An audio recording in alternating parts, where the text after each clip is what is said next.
Sierra Leone खूबसूरत बंदरगाहों व प्राकृतिक संसाधनों से भरा हुआ पश्चिमी अफ्रीका में स्थित एक छोटा सा देश। आबादी करीब 75 लाख। पर यह राष्ट्र पिछली सदी में एक गहरे विवाद का गवाह बना। विवाद जो उपजा अनेक मानवीय गलतियों से, जिसमें भ्रष्टाचार, सरकार का नाकारापन, आम लोगों की नाराजगी व संसाधनों की लूट खसोट शामिल थी।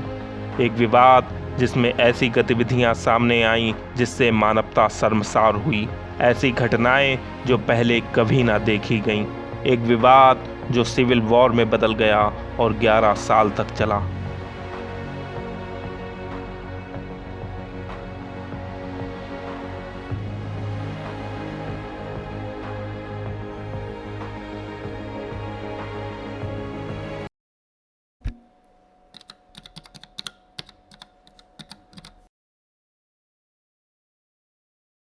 Freetown, capital of Sierra Leone, as Independence Day drew near.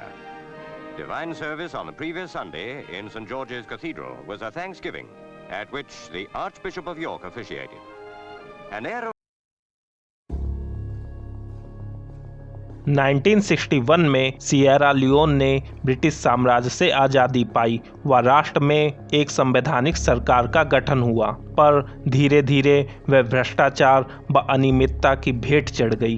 1968 में सिएका स्टीवेंस ने राष्ट्र की सत्ता संभाली, जिसके बाद भ्रष्टाचार अपने ऊंचे स्तर पर पहुंच गया। हीरो की खदानों के ठेके मनमाने ढंग से पार्टी के लोगों को बांटे गए। यहाँ तक कि यातायात सेवाओं, फसलों की खरीद फरोख्त व तेल की रिफाइनिंग में भी पार्टी के करीबियों ने अपना वर्चस्व कायम कर लिया था। सेना में भी भ्रष्टाचार अपने चरम पर था। पार्टी ने अपने वफादारों को बड़े पद पर बैठाया था व किसी सैन्य विद्रोह से बचने के लिए सेना का आधुनिकीकरण भी नहीं किया गया था। सैन्य बजट में कटौती के कारण सैनिकों को समय रहते वेतन भी नहीं मिल पाता था। इसके अलावा मनमाने फैसलों के लिए जजों को रिश्वत खिलाई जाती थी व पार्टी को फायदा पहुंचाते पहुंचाते सरकारी खजाना खाली हो चला था। स्टीवेंस के 17 साल के शासन को भारी भ्रष्टाचार के कारण द प्लेग ऑफ लोकर्स यानी टिड्डियों की त्रासदी भी कहा गया था। 1985 में स्टीवेंस के जाने के बाद सत्ता जोसेफ मोमोह ने संभाली, जिसके बाद स्थिति और भी बदतर हो गई। सरकार पूरी तरह से बैंकरप्ट हो चुकी थी। प्रशासनिक कर्मचारियों के वेतन रोक दिए गए व पेट्रोल व खाद्य पदार्थों पर भी दी जाने वाली सब्सिडी खत्म कर दी गई। शिक्षा व स्वास्थ्य सेवाओं में भारी बजट कटौती की गई, जिस कारण बड़े स्तर पर अस्पताल व स्कूलों में ताला लग गया। 90 के दशक आने तक बमुश्किल 30% बच्चे भी स्कूल नहीं जा रहे थे। राष्ट्र में बेरोजगारी भी अपने चरम पर थी। पढ़े लिखे युवा नौकरी से वंचित हो रहे थे व सरकार द्वारा भेदभाव का शिकार हो रहे थे। भारी भ्रष्टाचार के कारण विदेशी निवेश रुक चुका था व प्राइवेट कंपनियां देश छोड़कर जा रही थीं। किसी धंधे को स्थापित करना भी असंभव हो चला था।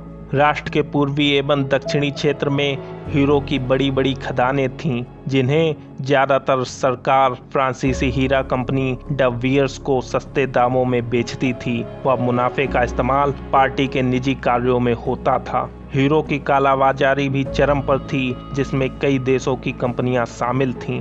90 के दशक आते आते हीरो का पूरा मुनाफा निजी हाथों में जा रहा था, जिस कारण आम लोगों में खासा गुस्सा था। इसी उथल पुथल के बीच सेना से निष्कासित एक सैनिक फोर्टे संकोह और लीबिया की जंग से लौटे उनके कुछ साथियों ने अलगाववादी संगठन रेवोल्यूशनरी यूनाइटेड फ्रंट यानी RUF की नींव रखी। इस संगठन को लाइबेरिया के शासक चार्ल्स टेलर ने हथियार मुहैया कराए।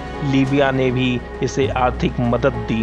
शुरू में इसके क्रांतिकारी विचारों से प्रेरित होकर बड़े स्तर पर बदलाव की आस लगाए युवा इस संगठन से जुड़े। इसके अलावा बंदूक के बल पर भी बड़े स्तर पर धमकाकर लड़ाके भर्ती किए गए।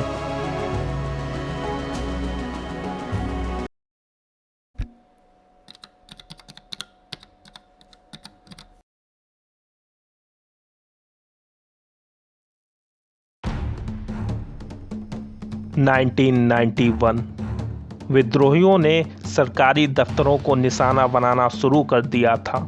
संख्या में सेना से बेहद कम व बिना किसी ट्रेनिंग व लोगों के विरुद्ध बेहद निर्मम होने के बावजूद RUF बढ़त बनाता जा रहा था। सरकार के सैनिक कई जगह हथियार डालकर भाग गए थे व कईयों ने तो हथियार RUF को बेच दिए थे। साल के अंत तक RUF ने राष्ट्र के बड़े पूर्वी एवं दक्षिणी हिस्से पर नियंत्रण स्थापित कर लिया था। उधर सेना भी RUF की मदद करने से रोकने के लिए सिविलियंस को निशाना बना रही थी। सिविलियंस को RUF से अलग करने के लिए कंसंट्रेशन कैंप की भी शुरुआत की गई। उधर विद्रोही भी नियंत्रण में लिए गए क्षेत्रों में बड़े स्तर पर लूटपाट कर रहे थे।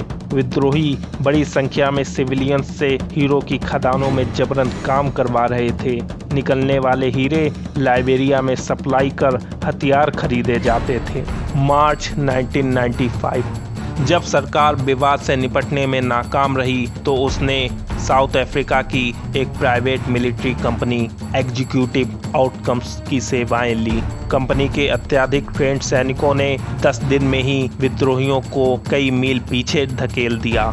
मात्र कुछ महीनों में ही कंपनी ने विद्रोहियों की कई खदानें फिर हासिल कर लीं। वह RUF के मुख्यालय को नियंत्रण में ले लिया, जिस कारण RUF को शांति समझौते के लिए राजी होना पड़ा। जिसके बाद सरकार व RUF के मध्य नवंबर 1996 को अविदजान पीस अकॉर्ड साइन हुआ, पर अगले ही साल कंपनी के सैनिकों के वापस जाते ही समझौता टूट गया। इसी बीच सरकार की नाकामियों से नाराज सैन्य अफसरों ने विद्रोह कर दिया व आर्म फोर्सेस रेवोल्यूशनरी काउंसिल यानी AFRC का गठन कर दिया। 25 मई 1997 AFRC व विद्रोही संगठन RUF सरकार के खिलाफ एक हो गए व सरकार का तख्ता पलट कर दिया। दोनों ही संगठनों के लड़ाकों ने राजधानी पर कब्जा कर लिया व जम के लूटपाट की। तख्ता पलट के बाद राष्ट्रपति कव्वा ने गिनी में शरण ले ली। AFRC के मिलिट्री गवर्नमेंट को राष्ट्र के शिक्षित वर्ग व सिविल सोसाइटी के भारी विरोध का सामना करना पड़ा। यूनाइटेड नेशंस व ऑर्गेनाइजेशन ऑफ अफ्रीकन यूनिटी यानी OAU ने भी विरोध दर्ज किया व दुनिया भर की सरकारों ने राजनयिक संबंध खत्म कर लिए। पश्चिम अफ्रीकी राष्ट्रों के संगठन economic community in West African state यानी ECOWAS ने सत्ता की वापसी न करने पर सैन्य दखल की धमकी दे डाली। मार्च 1998 जब मिलिट्री गवर्नमेंट सत्ता छोड़ने को तैयार न हुई तब ECOWAS ने सेना भेज विद्रोहियों को राजधानी फ्रीटाउन से खदेड़ दिया। हालांकि राजधानी से बाहर ECOWAS कुछ खास बढ़त ना बना सकी। 7 जुलाई 1999 अंतर्राष्ट्रीय दबाव में एक और शांति समझौता लोम पीस अकॉर्ड साइन हुआ, जिसमें RUF के लीडर संकोह को आरोपों से बरी कर सरकार में उपराष्ट्रपति नियुक्त किया गया। हालांकि इस फैसले का अंतर्राष्ट्रीय स्तर पर विरोध हुआ। समझौते के बाद ज्यादातर विद्रोहियों ने हथियार डाल दिए थे, पर कुछ बागी हो चले थे, जिस कारण कुछ इलाकों में झड़पें जारी थीं। समझौते की निगरानी के लिए यूनाइटेड नेशंस ने भी शांति mission United Nations mission to Sierra Leone यानी UNAMIS की स्थापना की, जिसकी कमान सौंपी गई भारतीय जनरल विजय जेटली को। पर जब झड़पें पूरी तरह बंद न हुई तो मई 2000 में ब्रिटिश सरकार ने सीधे तौर पर सैन्य हस्तक्षेप किया और विद्रोह को पूरी तरह से कुचल दिया। 18 जनवरी 2002 राष्ट्रपति कव्वा ने राष्ट्र में 11 साल तक चले सिविल वॉर के पूरी तरह खत्म हो जाने की घोषणा कर दी।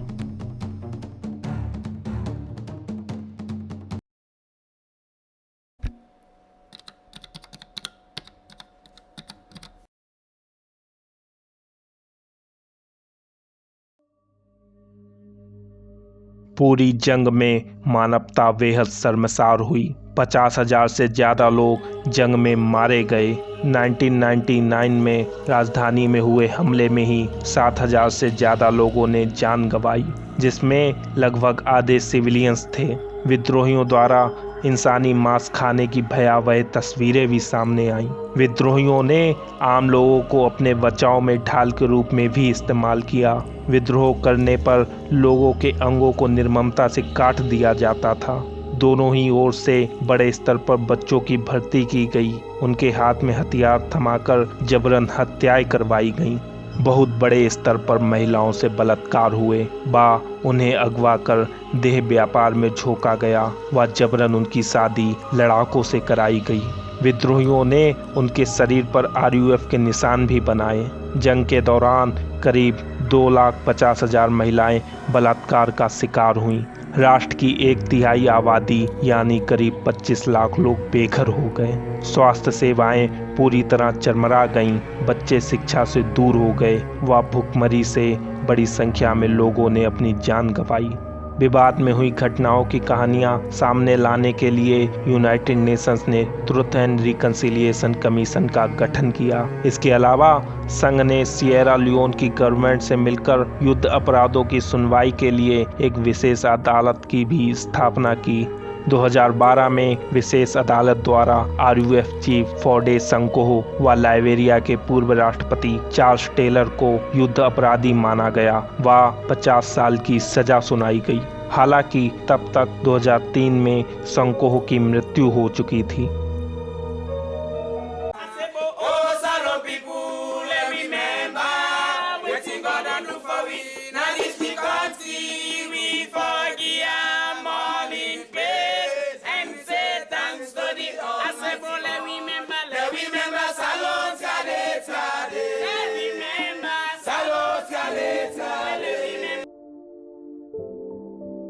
वर्तमान में राष्ट्र में शांति है व हीरो से मिलने वाला राजस्व कई गुना बढ़ गया है। युद्ध ने राष्ट्र को कई साल पीछे धकेल दिया है, पर गहरे जख्म धीरे धीरे भर रहे हैं।